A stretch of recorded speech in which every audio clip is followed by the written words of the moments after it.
es un punto de partida.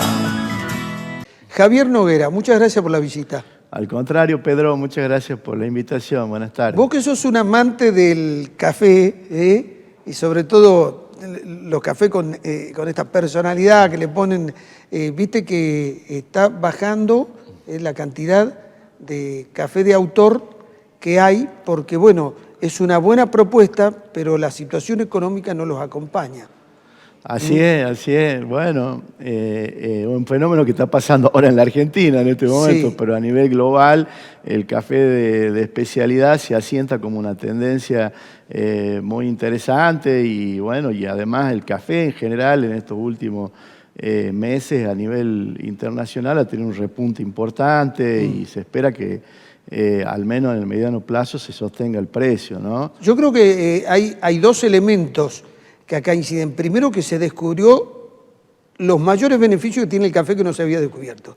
Y segundo, esto cuando es de autor significa que a mí me gustan las cosas personalizadas. No esa cosa masiva, el mismo café para todo el mundo. Así es, así es. Y bueno, y Tucumán está, dicho sea de paso, aprovecho la oportunidad para comentar que ya somos una veintena de productores que estamos incursionando en el cultivo. Hasta acá hay que simplemente rescatar que Tucumán tiene café hace 400 años, lo trajeron acá los jesuitas junto con la caña de azúcar y otros cultivares subtropicales también, y desde entonces que hay plantas que se han ido naturalizando en el monte tucumano. Hace 100 años hay reportes documentales de que Tucumán efectivamente exportaba café, así que es un cultivo que tiene una larga tradición en la provincia y que se ha perdido en estos últimos 100 años porque han aparecido en el camino cultivos que por supuesto han sido mucho más rentables.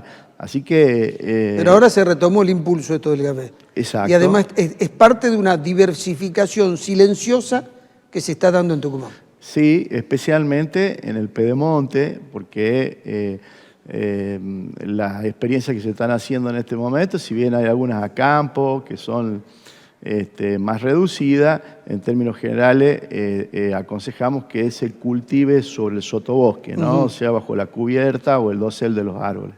Bien, bueno, vamos a la política. Lo veo al peronismo unido y con mucha energía. Esa es la percepción que tengo con todas las imágenes que uno puede ver de los actos. Así es, y yo creo que el triunfo de Milei en términos generales tiene un impacto muy duro en el peronismo a nivel nacional y ha de alguna forma reconfigurado todo el escenario político del peronismo, que ha hecho enorme esfuerzo no solamente en nuestra provincia, sino también en todo el país, salvo 2 distritos, Salta y Córdoba. El resto del país tiene una propuesta unificada del peronismo que se ha erigido nuevamente como el principal partido de la oposición al gobierno de Milei, y creo sin duda también que es el partido que no solamente tiene el sistema de cuadros más valioso hoy a lo largo y ancho del país, sino el único con posibilidades de gobernar la Argentina en alternancia con Milei.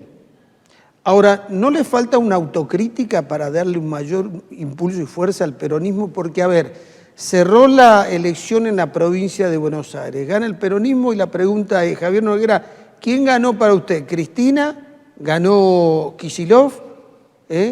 ¿Fue Massa? ¿Quién ganó? Bueno, yo creo que sí falta en ese sentido la emergencia de un nuevo liderazgo que, como en otros tiempos, puede sorprender, ¿no? Y digo, como en otros tiempos nadie sabía pronunciar el apellido de Kirchner. No estaba en ningún radar. Atrás y no estaba en ningún radar, y de pronto nos sorprende la mejor presidencia del retorno a la democracia con Néstor Kirchner.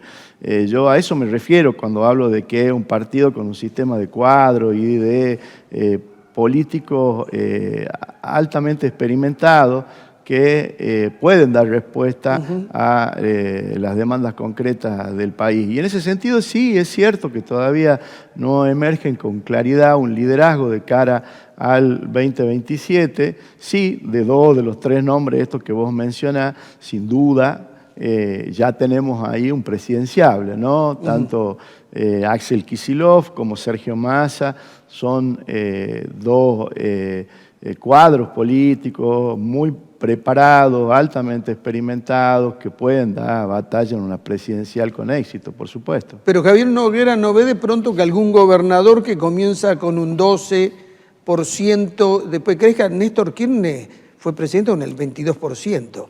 Sí, por supuesto, a eso me refiero cuando digo que el peronismo puede dar sorpresa hasta en ese sentido, ¿no? Sí. Es decir, pueden emerger no solo gobernadores, diputados, senadores. Claro. Hoy estamos atravesando, dicho sea de paso, desde el punto de vista político, una crisis sin parangón en la historia de la democracia moderna argentina.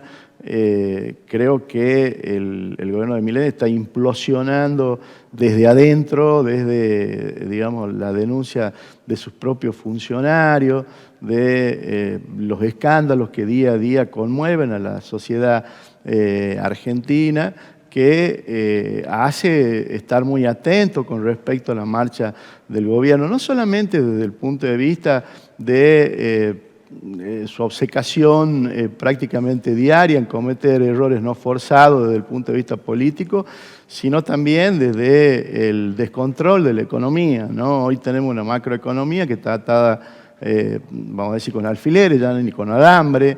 Tenemos economías regionales que están devastadas, hemos tenido más pérdida de pyme que durante la pandemia con el gobierno de Milei. ¿Qué decir de la economía doméstica, del día a día, de las dificultades que la política económica de Milei le produce a la gente de a pie, que tiene enormes dificultades, ya no vamos a decir solamente para llegar a fin de mes, sino para parar la boya en el día a día, o a los sectores que han venido más postergados históricamente, me refiero a los jubilados, a los pensionados, a los discapacitados, ¿no? Que han sido prácticamente perseguidos por el gobierno de Milei en todo este tiempo. Bueno, otro revés del Senado que le da a Milei, ¿no? Rechazando el veto sobre en un la veto emergencia que también yo no tengo un reporte histórico, no solamente por la cantidad de votos, por lo que representa, sino de un veto del Senado, digamos, perdón, una insistencia del Senado a un veto del presidente de esta envergadura. Siendo Milei no un presidente tan vetador como puede haber sido Menem, que tenía más de 127 vetos tenía en total, bueno, los otros presidentes también. Si bien lleva su mandato, lleva la mitad de su mandato, pero si uno hace la proyección por la cantidad de vetos, no es un gran presidente vetador, pero está recibiendo reveses por parte del Congreso, al cual él de alguna manera desprecia, ¿no? Sí, como también desprecia a los gobernadores y a la política en general, ¿no? Creo que la política es la única herramienta de transformación de la realidad de la que disponemos y no hay otra posibilidad en un sistema democrático que dialogar, que articular con quienes no piensan como nosotros para poder encontrar soluciones en este mecanismo de transformación de la realidad, a lo cual el gobierno de Milei y muy especialmente el presidente ha venido negándose de manera vocacional, vamos a decirlo, ¿no? Es decir, él ha negado la posibilidad de que se introduzca el diálogo en el Parlamento, con los gobernadores y en términos generales con la política en general. Vemos un gobierno que está muy aislado, no solamente, digamos, de los problemas concretos de la gente, sino de la realidad en general, ¿no? ¿Qué decís a aquellos que sostienen que el peronismo, cuando gobierna, lo hace con mucha energía? Porque viste que los gobiernos se pueden medir por la energía con que se maneja el poder. No fue lo mismo Cristina que, por ejemplo, de la Rúa, pero cuando están en la oposición ejercen alguna especie de alevosía frente al que está en el poder. Bueno, creo que no se estaría dando en este caso, al menos, digamos, ¿no? En el caso del gobierno de Milei, creo que los errores no forzados forman parte, digamos, del día a día. Las denuncias que venimos conociendo y por las cuales nos enteramos que el que muerde no es Conan, sino Karina, en realidad nos enteramos por ellos mismos, ¿no? Es decir, nos enteramos por Españolo, por la intimidad del poder, que es la que confiesa, digamos, todo este latrocinio que ya está llevando el gobierno. Ni siquiera el peronismo en eso ha incidido ni ha influido en lo más mínimo. Solamente somos comentaristas de una realidad que está ocurriendo en el día a No, día. aprovechan todas las tristeza. circunstancias. Obviamente, al peronismo no hay que dejar... Yo decía en mi editorial, es como Gregorio Arauz de la Madrid, no lo des por muerto.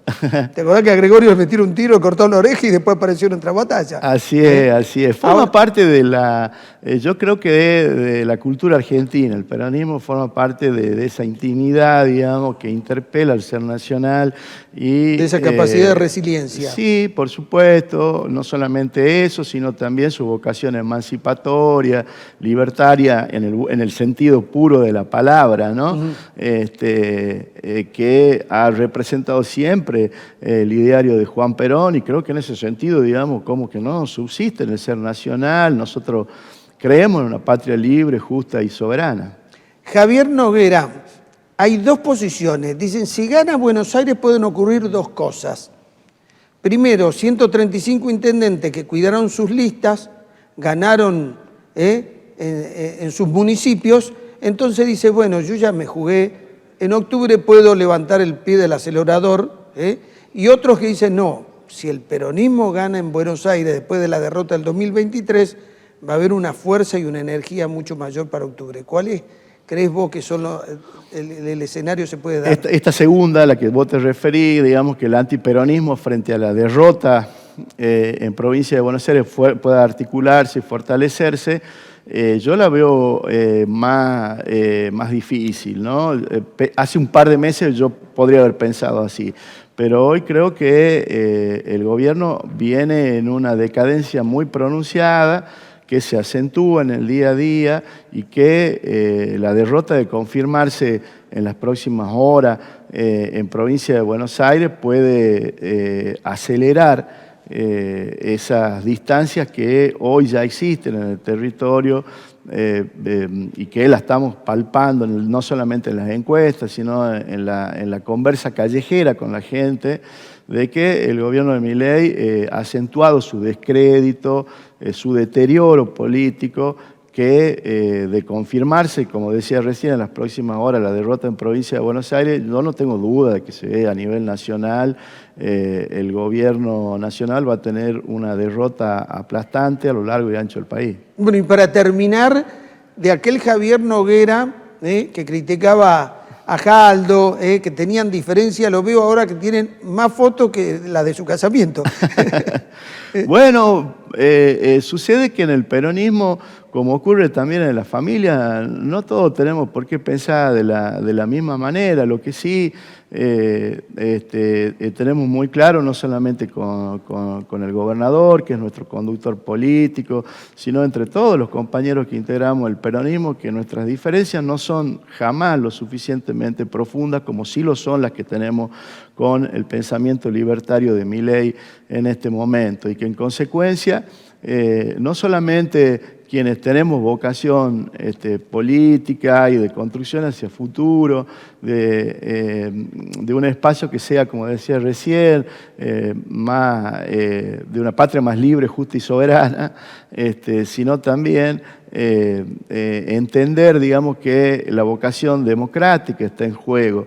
En estos últimos días hemos visto no solamente allanamientos a viviendas de periodistas, intentos de detención, ultraje de todo tipo, censura previa, por no entrar, digamos, en el resto de los detalles de las cosas que venimos viendo en los últimos meses, que sí ponen en juego el sistema democrático. Y eso que está pasando acá ocurre no solamente en la Argentina, sino en muchos otros países donde también la ultraderecha montana, que inspira las ideas de Javier Milei, no tiene ningún respeto por la democracia, muy por el contrario, tiene un enorme desprecio hacia la vocación democrática, el diálogo, la apertura de ideas y la construcción, por supuesto, de un país más justo. Eso no está en la cabeza, digamos, de Milei ni de los libertarios, y en consecuencia, ¿cómo no nos vamos a abroquear a los peronistas en la defensa de ese país que soñamos, sino todos aquellos que tenemos vocación democrática y que queremos efectivamente que nuestro país salga adelante en un modelo de pluralidad de ideas, de respeto, de tolerancia hacia el prójimo? Bueno, eso no está ocurriendo en el gobierno de Milei, donde se expresan, vuelvo a repetir, ideas de lo más radicalizado de la extrema derecha, que no solamente no han funcionado en ningún lugar del mundo, sino que producen mucho dolor, mucho vejamen. Hoy estamos viendo cómo los sectores populares, las minorías más sacrificadas, más dolientes de nuestra sociedad, como es el caso de los discapacitados, son perseguidos por este gobierno, estigmatizados, como lo vemos al presidente reaccionar violentamente con un chico autista. Bueno, eso no habla bien de la institución presidencial y mucho menos nuestro sistema democrático. Y me parece que a eso hay que ponerle un freno. Y a ese freno hoy, como decía al comienzo, lo expresa con toda claridad el peronismo, que es el único partido hoy a nivel nacional que tiene cuadro de norte a sur, de este a oeste del país, que pueden de manera absolutamente racional, equilibrada, pone orden al país. Javier Noguera, muchas gracias. Al contrario, gracias a vos, Pedro. Ya volvemos. Es un punto de partida